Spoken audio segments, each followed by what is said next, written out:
कहानी घड़ीसाज। कौन सा कौन सा समय होता है घड़ीसाज का? उसने चश्मे के अंदर अपनी कंजी और मिरमिरी सी आंखों से घूरते हुए दार्शनिक अंदाज में सीधे मैरी ओर उछाला था यह सवाल। मैं कतई तैयार नहीं था ऐसे किसी सवाल के लिए। मैं औचक खड़ा रह गया, उसकी उलझी हुई मूंछ और सफेद दाढ़ी को देखते हुए। यंग मैन, मैं तुमसे पूछ रहा हूँ। मुझे इस तरह अन्यमनस्क देखकर हंसा था वह। जब वह हंसा तो उसकी झुर्रियां भी हंसी थी, थुलथुली थरथराती देह भी, और उसका वह समय भी। वह हंसी जैसे हवा की तरह थी और भर गई थी हमारे चारों ओर। देर तक वहीं गूंजती रही उसकी हंसी। उस हंसी में मासूमियत थी और सद्यस्नाता की तरह की ताजगी। यकीनन वह हंसी आज के समय की नहीं थी, शायद बरसों पुरानी। लेकिन ऐसा कैसे हो सकता है कि कोई बरसों पुरानी ठहरी सी हंसी इतनी ताजी लगे? हो सकता है वह हंसी समय की सीमा रेखाओं को लांघते हुए आ पहुंची हो यहाँ हमारे समय में। वह हंसी जैसे किसी गहरे कुएं से आई थी, खनखनाती हुई, और अब उसी में लौट गई थी। मैं हतप्रभ था उस हंसी से, और फिर सुनना चाहता था उसकी निश्चल खनक को धरती पर बिखर जाते हुए। लेकिन वह अब वहां नहीं थी। वह लौट चुकी थी उसी कुएं में जहां से कुछ देर पहले आई थी। हम उस समय और उस हंसी से लौट रहे थे। उसके हाथ यंत्रवत घड़ी के अंदरूनी पुर्जों को टटोल रहे थे। उसके दाएं हाथ में एक छोटा सा स्क्रू ड्राइवर था। उससे वह किसी महीन से पुर्जे को खोलने की कोशिश कर रहा था। कुछ देर कोशिश के बाद भी जब पुर्जा नहीं खुल सका तो उसने अपनी बाईं आंख की पलकों को थोड़ा मिचमिचाते हुए लेंस की टोपी वहां चिपका ली। अब उसे पुर्जे बड़े दिखने लगे होंगे। वह जिस पुर्जे को खोलने की कोशिश कर रहा था, आखिर वह खुल ही गया। उसके चेहरे पर सुकून का भाव आया। उसने लेंस की टोपी अपनी आंखों से निकालकर टेबल पर रख दी। उसका मोटे लेंस और काली फ्रेम वाला चश्मा नाक तक फिसल आया था। अब वह सीधा मेरी ओर, मेरी आंखों में झांक रहा था, जैसे उसे वहां किसी पुर्जे के खुलने का इंतजार हो। मैं एक पल के लिए अचकचा गया। सच पूछो तो मैं डर गया था अंदर तक। उसकी सवाल करती मेरी आंखों से, या अंदर तक झांकती उसकी एक्सरे की तरह की निगाह से। नहीं, शायद कुछ और ही था जिसे मैं फिलहाल साफ साफ नहीं समझ पा रहा था। मैं अपनी झेप मिटाने के लिए ऊपर से सहज होने की अपने तय तमाम कोशिशें कर रहा था, लेकिन न जाने क्यों सहज होने के बदले और ज्यादा सहम जाता। उसकी 5 बाय 7 फीट की दुकान में आने से पहले तक सब कुछ ठीक ठाक था। मैं भी सहज था, बल्कि खुद को बाजार का देवता समझ रहा था। हर तरफ सिर झुकाए आजीजी करते और बड़ी बड़ी दुकानों में जी सर यस सर करते लोग। हर कोई मेरे एक इशारे पर बिछ जाने को तैयार था। धन्ना सेठ आओ साहब पधारो साहब कर रहे थे, लेकिन इस कमजोर और थरथराते बूढ़े में न जाने कौन सी हिम्मत थी कि वह अकड़ से खड़ा था और मेरी आंखों में झांक रहा था, जैसे उसके लिए मेरा कोई मोल ही न था। उसकी इस अकड़ के पीछे कोई ऐसी बात नजर नहीं आती थी, फिर भी वह इतरा रहा था अपने फन पर या अपनी खुददारी पर, या शायद वह इसी तरह का रहा होगा पहले से। पिता गुजर चुके थे करीब 20 साल पहले, पर उनकी घड़ी अब भी वैसे ही समय बताती थी। यह बात अलग थी कि अब मेरे बच्चे उस हाथ घड़ी में समय नहीं देखते। उनका समय उनके मोबाइल और लैपटॉप में दर्ज हुआ करता है। माँ और मुझे पिता की उस पुरानी हाथ घड़ी से बड़ा लगाव है। कभी पिता ने खरीदी थी अपनी पहली कमाई से यह घड़ी। अब माँ के कमरे में वह घड़ी जैसे पिता की मौजूदगी हुआ करती है। उसी की दुरुस्तगी के लिए मैं शहर भर में घूमता रहा किसी घड़ी साज की तलाश में। शहर में कहीं घड़ी साज नहीं थे। फिर किसी ने बताई थी यह जगह, शहर का आखिरी घड़ी साज। उसकी छोटी सी दुकान की दीवारों पर कई किस्मों की घड़ियां टंगी हुई थी, पर सबका समय अलग अलग था। हर एक के कांटे अलग अलग दिशाओं में। किसी से किसी का मेल नहीं।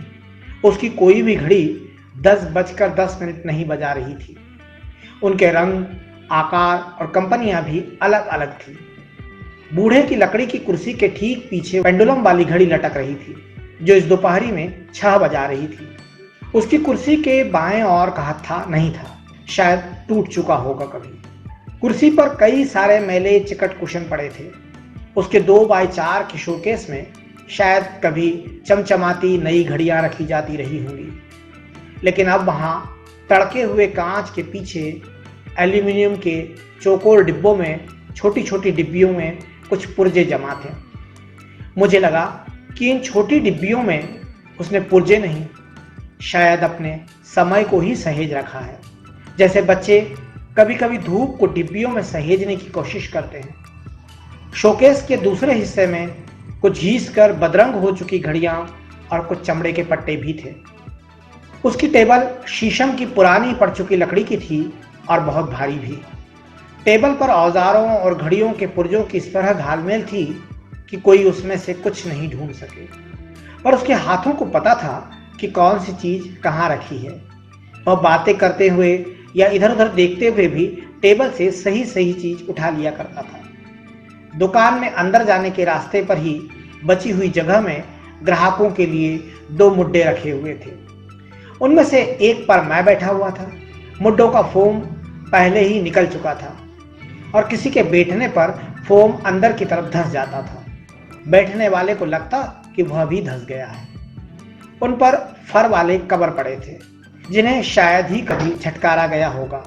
फर के रेशों में रेत और धूल के बारीक कण उलझे रहते थे। बाईं ओर की दीवार पर घड़ियों के बीच पुरानी लकड़ी की फ्रेम में एक श्वेत श्याम तस्वीर थी।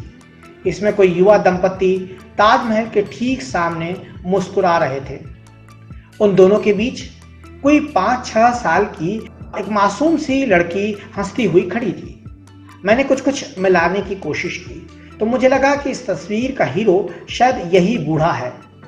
बगल में खड़ी इसकी पत्नी और वह शायद इसी की बच्ची रही होगी। उसमें बूढ़ा एकदम चुस्त दुरुस्त और सजा संवरा नजर आ रहा था। बड़े हिप्पी कट बाल, करीने से कढ़े हुए, आंखों पर धूप का चश्मा, बड़े बड़े छक्कों की कमीज में एक युवक। उनकी मुस्कुराहटों और बच्ची के खिलखिलाने का समय इसमें ठहर गया। मैं पूछना चाहता था इस बारे में उससे, पर पूछ नहीं सका। क्या पता मेरे पूछने से वह लौट जाए उस समय में, या कि उसका कोई दर्द उभर आए उसके बारे में तफसील से बताते हुए। हो सकता है वही अकेला रह गया हो पत्नी के जाने के बाद, यह भी कि उस लड़की की शादी हो चुकी हो और उसका पति उससे मारपीट करता हो हर दिन, या कि वह किसी के प्रेम में पड़कर चली गई हो बूढ़े की दुनिया से बाहर, या उसका पति उसे भी अपने साथ ले गया हो 7 समुंदर पार कहीं। वह घड़ी के पुर्जों में व्यस्त हुआ तो मेरा डर कुछ कम हुआ। मैंने उसे शिकस्त देने के इरादे से पूछा, तो आप ही बताइए कौन सा होता है घड़ी साज का समय? वह बहुत देर तक चुप रहा, जैसे उसने कुछ सुना ही नहीं हो। मुझे लगा कि उसके कान कमजोर हों और उसने वाकई नहीं सुना हो। मैं दोबारा पूछना चाहता था, तभी हंसी वाले गहरे कुएं से कोई आवाज निकलती सुनाई दी। उसी बूढ़े की आवाज थी, पर पहले की तरह नहीं, डूबी डूबी सी और कहीं दूर से आती हुई, मध्यम सरसराहट की तरह। यंग मैन, कहाँ होता है घड़ी साज का कोई समय? नहीं होता है कोई समय उसका। वह दुनिया के समय को बदलने, ठीक करने और अपनी तरह का समय बताने की एवज में अपना समय भुला देता है। समय बीतने पर क्या बचता है?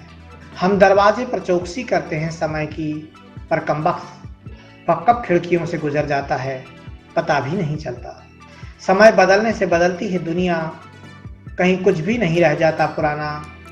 पुराने को नेस्त नाबूद करते हुए बढ़ता है समय आगे। वह रुक गया इतना कहकर, जैसे थक गया हो कहते हुए। फिर कुछ देर बाद जिसे सांसें समेट कर उसने कहा था, अब तो अपनी घड़ियां ही नहीं, लोग अपने समय तक को दुरुस्त नहीं करते। आज बहुत दिनों बाद उधर जाना हुआ तो न जाने क्यों वह बूढ़ा याद आ गया। उससे कोई काम नहीं था, फिर भी गाड़ी मोड़ दी है उसकी दुकान की तरफ। बाजार अपनी पूरी रंगीनियों में गुलजार है और अपने चित पर चित शोर से भरा हुआ। वहां पहले भी किसी ने नहीं सुनी थी उस बूढ़े घड़ी साज की वह खनकती हंसी, और नहीं सुना था वह सवाल भी। देखता हूँ कि अब वहाँ घड़ी साज की कोई दुकान नहीं है। पास का चमचमाता शोरूम अब बूढ़े की दुकान में घुसकर और चौड़ा हो गया है। मैं पूछता रहा पर किसी को नहीं मालूम था उसके बारे में, सिवाय हनीफ भाई के। सामने की पट्टी में साइकिल बेचने वाले हनीफ भाई ने बताया कि एक रात सदमे में वह घड़ी साथ चल बसा। अपनी जवानी के दिनों से थी यहाँ उसकी दुकान, पर कुछ महीनों से इसे लेकर वह तनाव में था। दुकान का मालिक उस पर इसे खाली करने का दबाव बना रहा था। उसने कुछ और दिनों के लिए गुहार की, लेकिन किसी ने नहीं सुनी। वह सहता रहा कई दिनों। एक दिन दुकान मालिक ने उसका सामान फेंक दिया सड़क पर।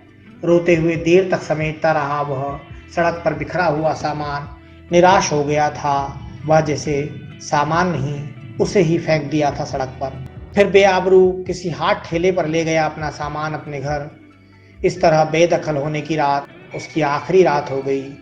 उसका इस भरी पूरी दुनिया में कोई नहीं था। उसकी लावारिश देह को ले गया था कोई मरघट तक, न जाने कौन। मुझे लगा कि उसका समय और उसकी घड़ियां भी चली गई हैं। शायद उसके ही साथ इस वाक़ये के बाद भी कुछ महीने और गुजर गए।